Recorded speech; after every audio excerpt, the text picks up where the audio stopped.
maal taayuu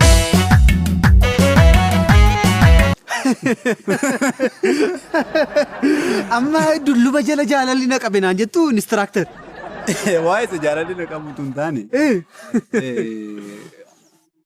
wanta baay'ee na ajaa'ibu jira baay'ee na ajaa'iba amma waa'ee keetu anayyuu na ajaa'iba waa'ee koo attamitti namni haasaan toora hin galleef hojiin toora hin galaniif jiru namni callumadhee gadi kaakka adeemu callumadhee maal jechaa adeemu haasaa toora kaa'ee maasa'uu hin dandeenye.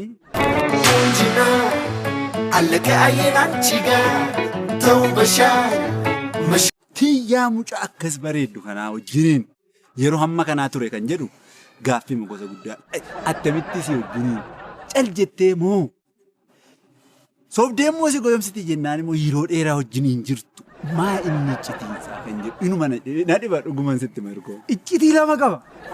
Iccitii lama. Tokko. Na jaallattii tiyyaan. Tiyyaan na jaallattii ilaa namni tokko natti bu'an tiyyaa biratti namni tokko natti bu'uu hin danda'u. Namni tokko rifeensa mataa kootii fuudhuu hin danda'u namni tokkoyyuu.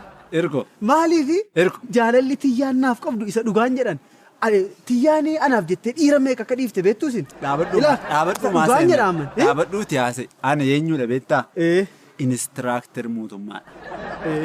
Dhimmina sitti si barbaadeefi akka ta'e dhuftee anaan walii gadi na harkiftuun miti. Isin nan harkisee? Eenyu wajjin haasaa akka jirtutuu beekte akkasii isin godhattu aan inistiraaktar mootummaa. Nama taatadhee nama dafqee xuruurfatee si barsiisee kunoo akkasitti har'arraa si wajjin rakkatu. Tiyyaan si jaallattee dhiiftee naan galu sobuus dandeessi. Garuu maaliifan si barbaade akkamittiin shamarran kana wajjiniin haasa'anii yeroo dheeraa wajjin turanii jaalala kana keessa seenu shamarran kun maal jaallatu? Maal barbaadu dhiirarraa? Waama beektu waan dhageessu qabda. Maal beektaan iyyuu si gaafachuuf si waamee? Ilaamee inistiraaktar akka tiyyaatti kanan isinitti himan shamarranni areedan jaallatu nama areeda qabu baay'ee jaallatu. Areeda hin jaallatu ijoolleen. Ilaa anamma tiyyaa yeroon arguan fiiddee areeda koo natti buubuutiyan areeda koo baay'ee jaallatti tiyyaan. Anamma ishee fedheenii muradhu areeda koo. Yoon qixxa kana muradhe qixxa kana isa mana rifeensaa muru kan xiyyaatti dhiisi hin jedha addana bira amma isinis as birritu murattan ta'e gaarii. Rakkoon qaba akka danna gaama sinu badda. Isaa fi ijoolleen durbaa immoo akkasiin kadhattan barbaadu. Akkasiin waaqa kadhattan miniin ishee akka kadhattan barbaadu. Miilatti kuftanii maaloo addaraa sitti balleesseera lafumaa kaatanii barii ribaa kaatanii sitti balleesseera maaloo dhiifama maaloo yeroo jettanii. Tolee hin jedhu isiniif garuu umurii isin ilaalu ijoolleen durbaa umurii isin ilaalu inni immoo na yaaddeessa inistiraaktar. Ana inistiraaktareetu gaddeebee siichi ijoollee shamarraniidhaan kadhadhachuudha ganama galgala guyyaa isaanuu tolee isinii jedhu anamma beekumsi hin qabu ogummaa dandeettii hin qabu waan hin hagarraatti horadhe monaa hiyyamaa kana. Inni isin hayyamu ammeenyi keessanis jal'inni keessanis. Akka durbii tole isinii jettu godhu durba miti nuyi dirqama nuti taanaa isin jala teenyee tole jennee isinirraa baranne isa dhugaan jedha tuqaan laattan maali inistiraaktar tuqaattamitti dhawwattu ijoollee maa inni tuqaattamitti ijoollee dhawwattu isin maal taayoo tuqaa laattan isin ijoolleedhaaf tuqaa yoo laatame ijoolleen ol guddatti malee asii gadi hin deemtu isa dhugaan jedhama ijoollee durbaa fi waa kenna. Qarshiisutu laata haasa'u waa'ee ijoollee durbaa irratti haasa'u saayikooloojii miti haasa'u anatu irra beeka waa'ee ijoollee durbaa. Ani hammina kanaan jallina kanaan durba miti ijoollee xinnoon karaarraa goriitu jettanii tole isiniin jedhanii isiniif isa dhugaan jedhama. Inistiraaktaraniin dubbadhuufi malee waan garaa keessa qabadheema turaan malee annama hama akka keessanii argeen beeku. Hin ga'u ergu. Maaltu gaa inistiraaktar tole isiniin jedhan ijoolleen durbaa sirradhaati dhala horaati dhala keessanii fi waakaa waan tokko. An waan jedhu waan biraan qabu waa'ee tiyyaa fi an tiyyaa nan jaalladha kalameellaa kana nan bitaa fi uffata moo isheen naa bita tiyyaan naa bita kana tiyyaan naa bitee kaalsii koo tiyyaan naa bitee surree koo tiyyaan naa bitee. Bare beeka bareera rakkoon qabu dhiisi.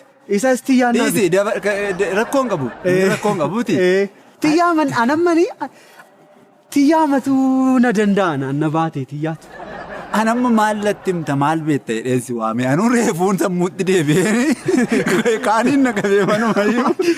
Isinii qaana'aman na qaanessitu yeroo isin ergo yeroo manimee kottuu na gorsii kottuu akkasi natti mi kana jedheessi waameni. Ana balleesseen. An kan hin jedhume uffata ishee sitti bita kophee ishee sitti bita waan hundumaa ishee sitti bita. Si fuuti moo sitti heerumtii? Isaan naan galuuman.